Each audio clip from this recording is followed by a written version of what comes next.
bisa datang beribadah lagi kepada Tuhan. Meskipun kita semua berada di rumah, tapi kita harus tetap semangat, tetap bersukacita memuji Tuhan. Kita mau awali ibadah sekolah minggu kita pada pagi hari ini dengan semangat kita pujikan dari terbit matahari.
Mari kita satukan tangan kita tunduk kepala kita, tutup mata, mari kita berdoa.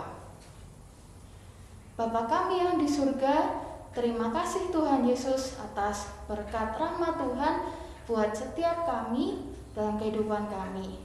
Terima kasih Bapa, kami mengucap syukur bahwa pagi hari ini kami dapat bangun dengan tubuh yang sehat, bangun dengan penuh sukacita, dengan semangat. Ya Bapa, sebentar lagi kami mau melanjutkan untuk memuliakan nama-Mu. Engkau yang memberkati agar seluruh kegiatan ibadah kami pada pagi hari ini dapat berjalan dengan lancar dan kami semua merasa terberkati. Bapa, kami serahkan doa yang kurang sempurna ini hanya ke dalam tangan Bapa. Terima kasih Tuhan Yesus. Amin. Nah, adik-adik, masih semangat kan di rumah?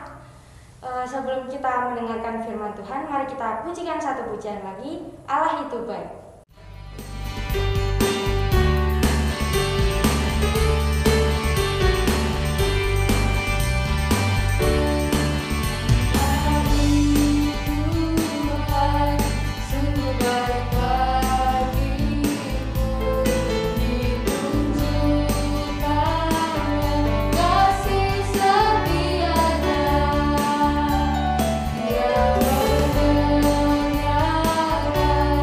Yang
Sebelum kita mendengarkan firman Tuhan, mari kita berdoa. Selamat pagi Bapa, selamat pagi Yesus, selamat pagi Roh Kudus. Terima kasih ya Tuhan, buat pagi hari ini kami boleh diberi kesehatan dan kekuatan. Dan biarlah Engkau yang membukakan hati dan pikiran kami, supaya kami dapat menerima firman-Mu dan boleh kami lakukan dalam kehidupan kami sehari-hari. Terima kasih ya Tuhan, hanya di dalam nama-Mu kami telah berdoa serta mengucap syukur. Haleluya, amin. Firman Tuhan pada pagi hari ini terambil dari Keluaran pasal 1 ayat yang 1 sampai 2, kemudian ayat yang ke-10. Berjudul Mengetahui Rencana Allah bagi Umatnya. Adik-adik, ada waktu itu orang Israel tinggal di tanah Mesir. Keturunan Yakub amatlah sangat banyak. Mereka memiliki anak, cucu, dan cicit. Orang Israel mengetahui Abraham dan bagaimana Allah berjanji memberikan tanah Kanaan baginya dan keturunannya. Orang Israel pun tahu tentang Yusuf yang tinggal di Mesir dan diberkati. Umat Israel banyak sekali yang tinggal di tanah Mesir. Sampai bertahun-tahun mereka tinggal di Mesir, sehingga mereka sudah merasa nyaman di Mesir.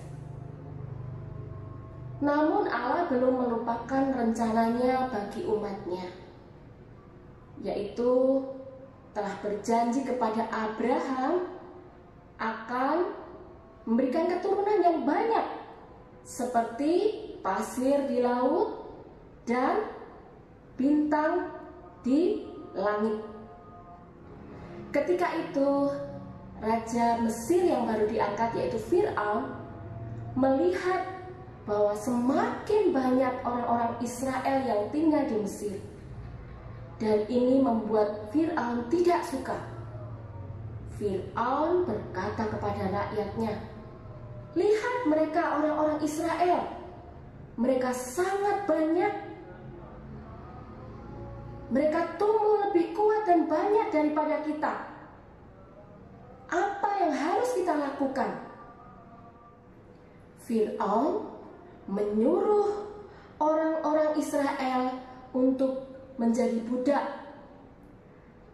Fir'aun menyuruh untuk membangun kota-kota, membuat batu bata, dan bekerja keras. Namun walaupun Fir'aun jahat dan kejam terhadap orang-orang Israel, semakin banyak bayi yang dilahirkan dari keluarga Israel.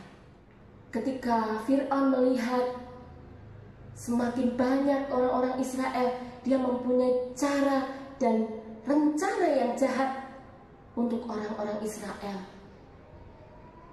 Dia mempunyai aturan bahwa setiap bayi laki-laki yang lahir dari keluarga Israel akan dibunuh. Dan ini membuat orang tua, ibu, bapak orang Israel sangat takut. Bagaimana kalau bayi yang dilahirkan adalah laki-laki? Suatu hari lahirlah seorang bayi laki-laki dari keluarga Israel. Bayi itu sangat sehat. Ayah dan ibunya sangat menyayanginya. Ibu ini bersembunyi ketika melahirkan bayinya dan bersembunyi ketika merawat bayinya, karena takut kalau tentara Mesir melihat dan mengambil bayinya. Tapi ketika bayinya bertumbuh besar, semakin besar sampai 3 bulan, dia tidak bisa menyembunyikan lagi, karena suara tangis, suara tertawa, suara celoteh bayi itu maka timbul rencana ibu itu untuk menyembunyikan bayinya.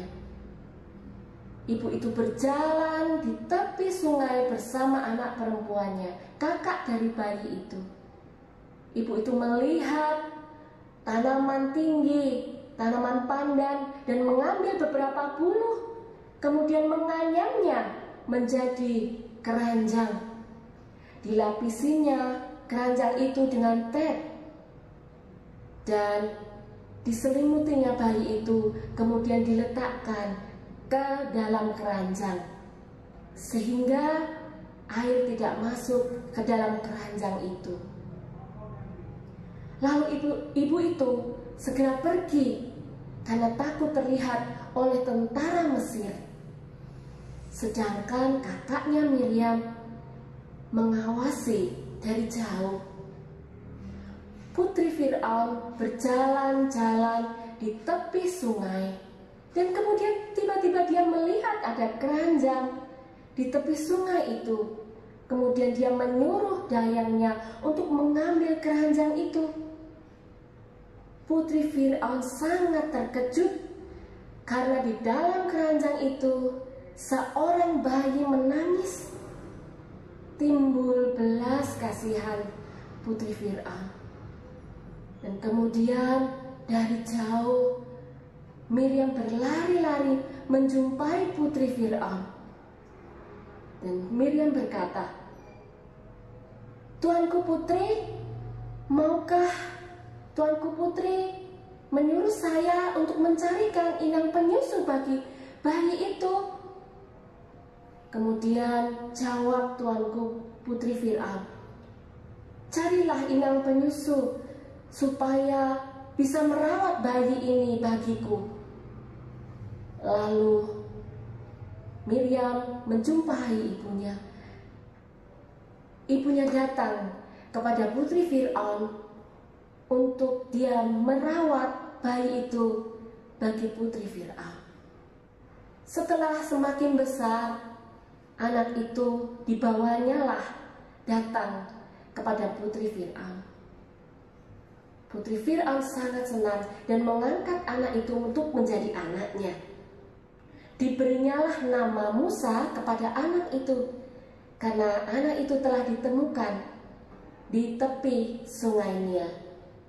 Kalau Tuhan mempunyai rencana kepada Musa untuk menjadikan Musa sebagai pemimpin umat Israel, Tuhan pun mempunyai rencana kepada kita. Tuhan ingin kita sebagai anak-anaknya untuk taat dan setia. Dan Tuhan berjanji untuk menolong kita mengerti akan firman Tuhan, dan supaya kita bisa melakukannya dalam kehidupan sehari-hari. Menjadi anak-anak Tuhan yang taat, tidak nakal, yang setia. Siapakah yang menjadi penolong kita? Yang menjadi penolong kita, mari kita lihat dalam Mazmur 121 ayat 1 dan 2. Ini yang menjadi ayat hafalan bagi kita. Mazmur 121 ayat 1 sampai 2. Aku melayangkan mataku ke gunung-gunung, dari manakah akan datang pertolonganku? Pertolonganku ialah dari Tuhan yang menjadikan langit dan bumi. Mari kita berdoa. Tuhan Yesus, terima kasih untuk firman Tuhan yang boleh kami dengar pada hari ini. Ajarkan kami untuk menjadi anak yang taat dan setia akan firman Tuhan. Ajarkan kami menjadi anak-anak Tuhan yang setia, anak-anak Tuhan yang mau melakukan firman Tuhan dalam kehidupan kami sehari lepas sehari. Di dalam nama Tuhan Yesus kami sudah berdoa. Amin.